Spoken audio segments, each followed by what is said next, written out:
Bismillah, Assalamualaikum warahmatullahi wabarakatuh. Pada kesempatan kali ini, kami akan membahas tentang tugas yang diberikan sebagai pemenuhan nilai ujian akhir semester atau UAS pada mata kuliah fungsi variabel kompleks oleh Bapak Abdul Mahathir Najar, SSI, MSI.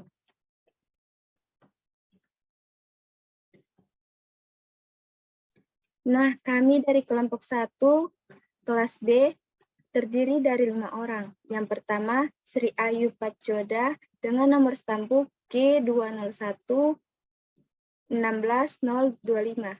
Yang kedua, Cindy Trianingsi dengan stampu G201-20002. Yang ketiga, Diva Natalia dengan nomor stampu G201-20004.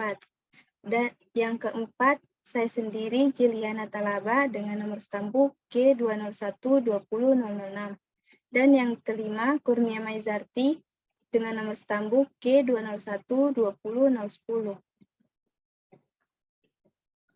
Pada kesempatan kali ini, kami akan membahas tentang penerapan bilangan kompleks pada analisis rangkaian arus bolak-balik.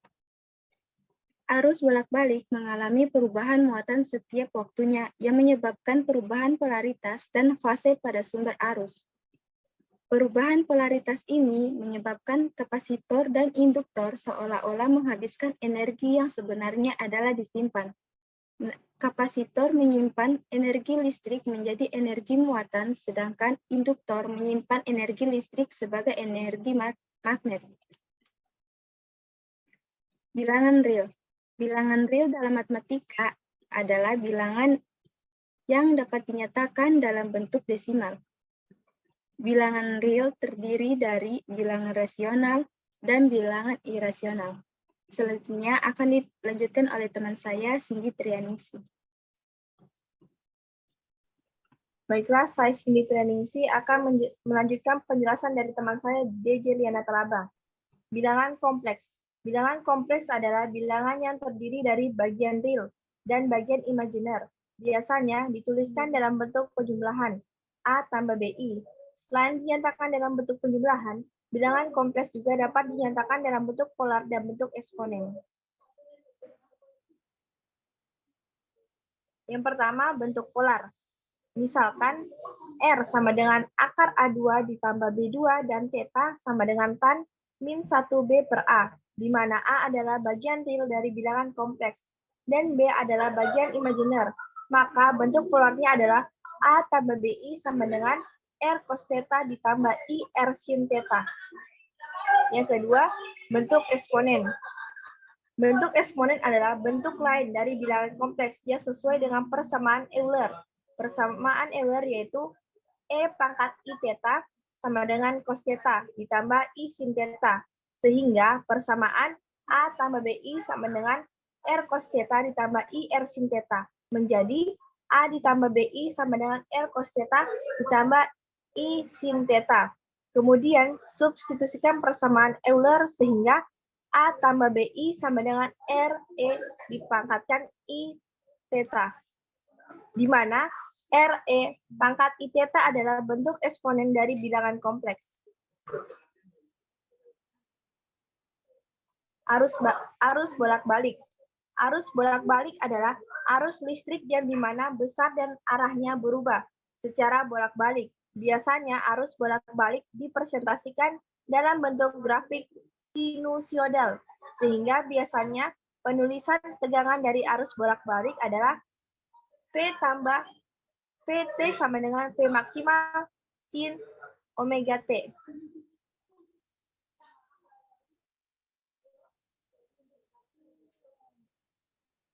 Di mana P maksimal adalah tegangan maksimum, omega adalah frekuensi sudut, atau biasanya diketahui frekuensi, dan T adalah waktu yang berubah terus-menerus untuk menghitung PRMS dari tegangan sinusoidal, yaitu dengan PRMS sama dengan akar 1 per T, integral P maksimal sin omega T tambah Pi pangkat 2.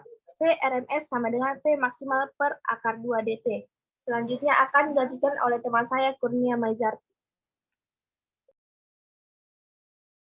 Baiklah, perkenalkan nama saya Kurnia Zarti. Saya akan melanjutkan materi yang dijelaskan oleh teman saya.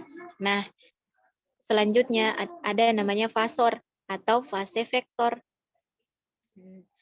Di mana fasor adalah bentuk kompleks yang telah disederhanakan karena adanya suatu faktor yang mengandung informasi yang tetap dan tidak terlalu berpengaruh pada hitungan. Nah, fasor ini digunakan oleh ahli elektronik untuk menganalisis arus sinusoidal agar persamaan diferensial dapat diubah menjadi aljabar. Nah, jadi misalkan V dalam kurung T itu sama dengan V maksimal cos dalam kurung theta dikali T tambah pi. Dan I dalam kurung T sama dengan cos dikali omega kali T tambah theta.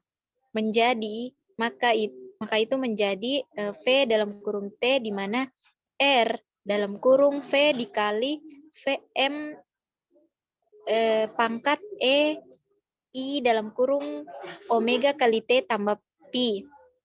Dan I dalam kurung T sama dengan R dalam kurung I dikali maksimal E pangkat I dalam kurung omega kali T tambah theta. Nah, kemudian ada resistor. Nah, resistor ini adalah komponen elektrik yang berfungsi memberikan hambatan suatu rangkaian. Biasanya digunakan untuk mengatur tegangan listrik berdasarkan arus yang mengalir. Nah, karakteristik utama dari resistor adalah resistansi dan daya listrik yang dapat dihantarkan. Selain itu, karakteristik lain yang termasuk oleh koefisien suhu, deras listrik, dan induktansi. Nah, tegangan antara dua ujung dihitung dengan rumus P sama dengan I kali R. Selanjutnya dilanjutkan oleh teman saya yaitu Diva Natalia. Baiklah, selanjutnya saya akan membacakan tentang kapasitor. Kapasitor adalah suatu komponen elektrik yang menyimpan energi dalam bentuk medan listrik. Biasanya berbentuk dua lempengan yang berhadapan atau tabung. Untuk menghitung kapasitansi dari suatu kapasitor, dapat digunakan rumus C sama dengan elemen 0, elemen RA per D. Di mana elemen 0 adalah permitivitas hampa elemen R adalah permitivitas relatif dan A adalah luas lempengan, serta D adalah jarak antar dua lempengan. Arus pada kapasitor dapat dihitung dengan rumus LCT sama dengan C dVC per DT. Selanjutnya induktor. Induktor adalah suatu komponen listrik yang jika dipasangkan pada arus bolak-balik akan berfungsi sebagai penyimpan energi dalam bentuk medan magnet. Biasanya sebuah induktor adalah kawan pengantar yang dibentuk menjadi kumparan silinder. Induktansi kumparan silinder dapat dihitung dengan L sama dengan mu 0 Kn kuadrat PR kuadrat per I. Selanjutnya akan dilanjutkan oleh Kak Sri Pajoda.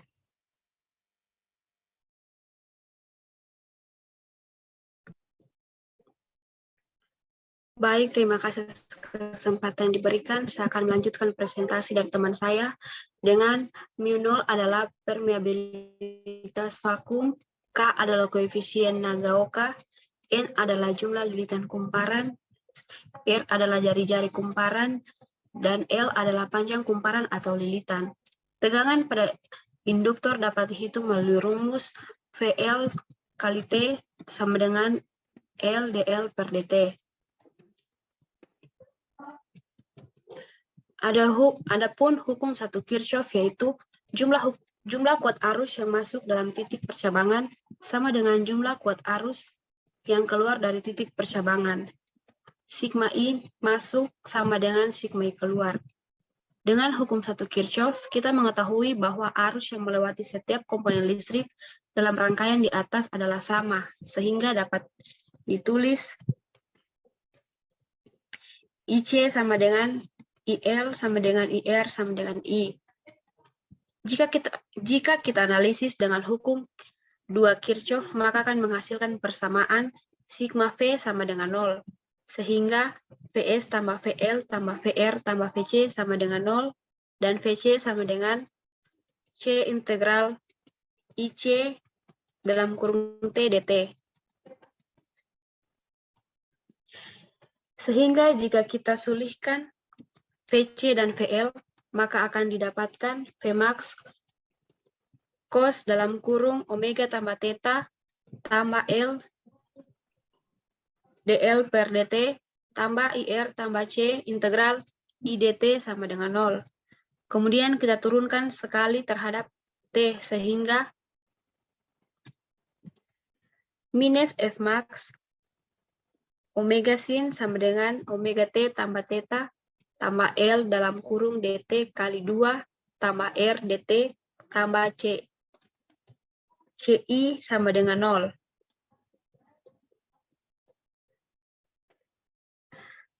Persamaan diferensial orde 2 di atas jika diselesaikan dengan metode biasa maka akan sangat sulit dan merepotkan. Oleh karena itu digunakan bilangan kompleks untuk menyelesaikannya. Berikut cara menganalisisnya dengan metode Fasor.